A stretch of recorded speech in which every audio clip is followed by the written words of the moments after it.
ማኪ ሰላምን በጩቤ ወቅታ ጎዳቻትና አሁን ሆስፒታል ገባች። እንግዲህ ማኪ በማክሸት ላይ እሷን አንድ ክፍል አስቀምጠው እነሱ ወይን የተራጩበትንና የጨፈሩበትን በብስጭት ተናዳ ባየች ሰዓት እንግዲህ ማን ነው ማታ ከምሽቱ በዚህ ቤት ውስጥ መጥቶ ከናቲ ጋር ይህንን ወይን ሲራጭ የነበረውና አበባ ንስንሱ ላይ የነበረችው ሴት ማን እንደመጣ ልትነግሪኝ ትችያለሽ በማለት ነበረ ቢላዋውን ካሮት ስትቆርጥበት የነበረውን በመያዝ ስታስፈራራት እሷ ደግሞ ምንም እንዳላየችና እንዳላሰማች ስትል አንቺ ከነሮዛ ጋር አንዲቱ መሳጣሪ ነሽ በማለት ነበረ የወጋቻት። ማኪ እስካሁን ሰላም ቤት ውስጥ ያለችው የቤቷ ሰራተኛ መሆኗን የናቲ ፍቅረኛ ፈጽሞ አላወቀችም። እናቷን እንግዲህ መውጣት ተከትሎ ይህንን ነገር ያደረጉት እናቲቱ በቤት ውስጥ እንደማትመጣ ሲያረጋግጡ ሮዛና ናቲ ምክክር አድርገው ዛሬ ምሽት ላይ እሷን በሆነ መንገድ ላይ ትይዝልንና እኛ እንደፈለግን ላይፋችን እንቀጫለን በማለት ሲመካከሯት እሷም ሮዛም ተስማምታ ይሻለቻቸው። ከዛም ማርኪ ካየች በኋላ ወደ እናታ ደውላ እባክሽ እማዬ ለምን አትመጭም? ነይ ስትመጪ ብዙ ነገር የምነግርሽ ነገር አለኝ። ሁሉን ነገር ስትመጪ እነግርሻለሁ። እባክሽ እማዬ በቃ ቶሎ ዝም ብለሽ ተመልሰሽ ነይልን እያለች ስልክ ትደውልላትና በለቅሶ ታለቅሳለች። ከዛም በኋላ እኔ ማኪ አይደለሁም የማደርገውን ነገር አደርጋለሁ፣ ሁሉን ነገር አውቃለሁ፣ ምንም በፍጹም ዝም ብዬ መቀመጥ አልችልም ብላ በንዴት በብስጭት አንዱ ክፍል ውስጥ ሳቃይሉት ለቅሶ ወይኔ ማኪ ወይኔ እያለች ትናደድ ነበረ። በዚህም ጊዜ ነው እንግዲህ ከዚህ ሁሉ ለምን ሰላምን አልጠይቃትም የሚለው ሀሳብ የመጣላት። ሰላም ራሷ መሆኗን ፈጽሞ አልተረዳችም።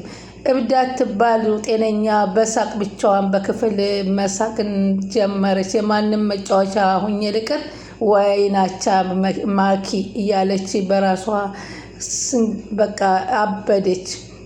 በፍጹም በጭራሽ የማንም መጫወቻ ሁኜ አልቀርም እያለች መፎከሩን ያዝ ማድረግ ያለብኝም በደንብ ጠንቅቄ አውቃለሁ፣ አደርገዋለሁ፣ ማደርገውን ነገር አውቃለሁ በማለት ራሷን መልሳ መላልሳ መጠየቅ ጀመረች።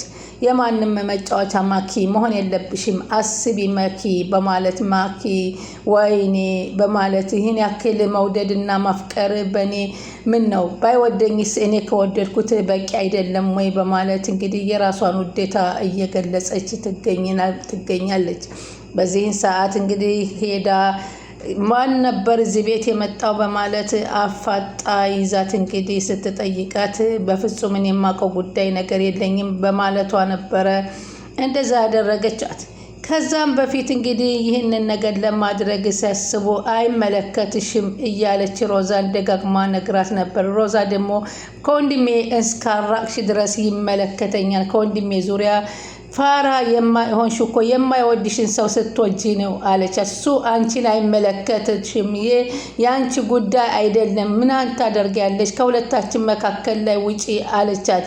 አንቺ ከወንድሜ ካልወጣሽ እኔ ከአንቺ ራስ ላይ አልወጣም ሁልጊዜም እንጂ አንቺ በቀደምሽ ቁጥር ከአንቺ አንድ እርምጃ ቀድማለሁ በማለት ሮዛ እገልሻለሁ አለቻት። ማኪ ምን አለች በይኝ፣ አንቺ በእኔ እጅ ነው የምትጠፊው፣ እገልሻለሁ፣ ኧረ ባካችሁ ድረሱልኝ ባካችሁ እያለች እንግዲህ መቀለጃ አረገቻት። ሮዛ ሰሚኛለሽ እግሬሻለሁ፣ ከወንድሜ ዙሪያ ላይሽ አልፈልግም፣ ገባሽ? ተረጂ በማለት ታስጠነቅቃታለች። እሷም ምንድን ነው ይሄን ያክል እሱ ባይወደኝ እኔ ከወደድኩት መጫወቻ ልታደርገኝ ነው ወይ ብላ በንዴት ብቻዋን በክፍል አሁንም ገብታ መጮህ ጀመረ። ወይ ሮዛ ማኪ ምን አለሽ ትኛለሽ? አንቺ በኔ እጅ ይቅርታ አድርጊልኝ ብለሽ ከጉልበቴ ትንበረከኪያለሽ። ሮዛ ምን አለሽ? ማደርግሽን አታውቂም በማለት በሮዛ ላይ ፉከራዋን ጀመረ። ፋራ ነው አለችኝ። እኔ ነኝ ፋራ? ስለሚወደኝ ነው ፋራ የሚወደኝ ነው ፋራ ብለን ብባል ችግር የለም። እሺ አይውደደኝ፣ እኔ ከወደድኩት መውደድ አይበቃኝም? በቃ እኔ ወደዋለሁ እያለች ብቻዋን መቀበጃጀር ጀመረች። ሰላም ወደ ቻናል የተከታታዮች ሰላማችሁ በያላችሁበት ይብዛ። ለቻናላችን አዲስ የሆናችሁ ሰብስክራይብ፣ ላይክ፣ ሼር እያረጋችሁ አበረታቱን። ሮዛ ቀጣይ ፓርት ይዘን መተናል። እንግዲህ ማርኬ በትላንትናው ምሽት ላይ ያደረጓት ድርጊት ፈጽሞ ሊረሳት አልቻለም። ምክንያቱም የእናቷን ስልክ ለመደወል ብላ አምጪ ስልኩን ብላ አንድ ጊዜ እናቴ እንድደውልበት ብላ ሸውዳት ወስደው እዛ ውስጥ ያለውን ብታጠፋውን ቪዲዮውን ማኪ ግን በፍጹም እንዳላጠፋችው ያን ብታጠፊው ሌላ ቦታ እንዳላት ሁሉ ነገር ለሮዛ የነገረቻት። በዚህም የተበሳጨችው እንዴት ስልኬን አታላ ትወስዳለች ብላ ተናዳዊ ዘገየሁብሽ እንዴ እንቺ ብላ ነበር የሰጠቻት። ማኪ ወንድሜን የምታስፈራሪበትን ቪዲዮ ከዚህ በኋላ ልታገኘው አትችይም በማለት ነበር ስትደልተው የነበረው። ሆኖም ግን ስትደርስበትም ብትደልችውም ከኔ አለ አይምሰልሽ በማለት ነበር ያናደደቻት። ስለዚህ በእኛ ጉዳይ ባክሽ አትግቢ እያለች ይላል ነበረ። እንግዲህ ዛሬ ቡና እስኪያፍልልኝ የማየለችም ቡና እያፈላሽ እኔም አንድ የምገጥምልሽ ግጥም አለ በማለት ሲላት ሰላምም እሺ ብላ ቡና ፈራርሻ ቡና አፈላችለትና ቡናውን እየጠጡ ቁጭ ብለው መደሰት ጀመሩ። በል እንግዲህ አይዞህ አለችው። እስኪ ቡናውንም ቀምሶ በጣም አደነቀና ቆንጆም ቡና ነው አለት። እስኪ ይህ መጽሐፍ ስላንብብልሽ በማለት መጽሐፉን ሊያነብላት ገጽን ገለጸና ግን ፈቃደኛ ነሽ ሲል ሲጠይቃት ሰላም አዎ ደስ ይለኛል አንብብልኝ አለችው። ከሰው የተለየሽ እኔ ምን አውቃለሁ ሳይሽ ደስ ይለኛል ስላንቺ አስባለሁ ይላታል። አመመኝ ደከመኝ አጣሁ መድኃኒት ፍቅርሽ አስጨነቀኝ መውደዴ እኔ አንቺን ሞልቶ ልቤ ከተሰማው ከፍ የፍቅሬ ግለቱ ገረመኝ ራሴን ሁኔታዬን አንቺም እንደምነሽ እኔ ብለብቻዬ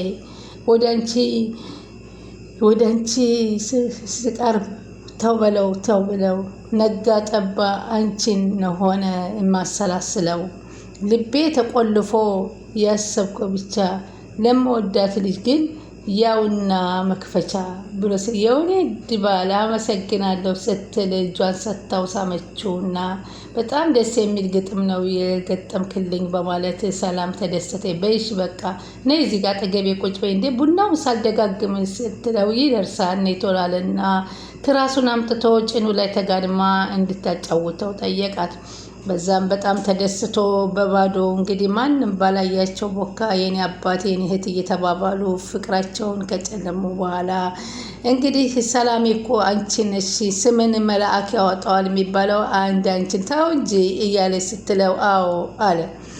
በጣም የሚገርም ነገር ነው። በጣም እኔም እኮ ላንተ ያለኝ ነገር ግን አሁን እናቴ የራሱ ፍቃደኛ መሆኗ እናትህ በጣም አስደስቶኛል እያለች እንግዲህ በጣም እየተጫወቱና እየቧረቁ ነበረ። በዛም መካከል እንግዲህ ማኪ በጣም የተናደደችበት እንግዲህ ሮዛ ተቀይራ እንደወንድ ሆና አግታት ማቆየቷ ነበረ።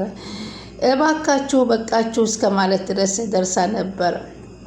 እኔና እኮ ሰላም ፍቅራችን አልጨረሰንም እባካችሁ እኔ ደክሞኛል እያለች ስትል ግን በጣም የሚገርመው ነገር እዛ ቤት ውስጥ ማኪ የምትጫወትባት እንደወንድ ሆና ሮዝ መሆኗንና እንዲሁም አፍቃሪ ሆና የቤት ሰራተኛ ሆና የተቀመጠችው ሰላም አለመሆኗ የናቲ ጓደኛ በጣም የሚገርም ነገር ነው። በዚህ ልክ ነው። አሁን ግን እሷ ሮዛ እንግዲህ ሁለቱን ለማገናኘት ያላት ርቀትና ጥልቀት በጣም የተለየ ነው። እናቲቱ እስካሁን ፍቃደኛ ባትሆንም ከዚህ በኋላ ግን ልጅ የወደደውን ያግባ ማለቷ ለሰላምና ለናቲ ትልቅ ቦታ ከፍቶለታል።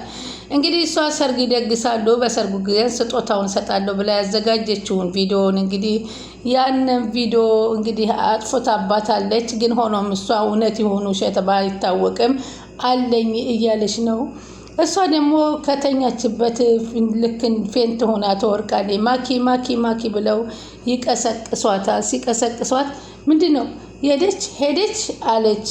ማናት ሄደችው ማናት ብለው ሲሏት ሄደች ወይ ማታ መጥታ ከናቲ ጋራ ወይን ስትራጭ የነበረችው ሄደች እያለች እነሱን ትታ እየሮጠች ዳ ምኝታ ቤቱን መከፋፈት ቁምሳጥኑን ሁሉ መከፋፈት ጀመረች።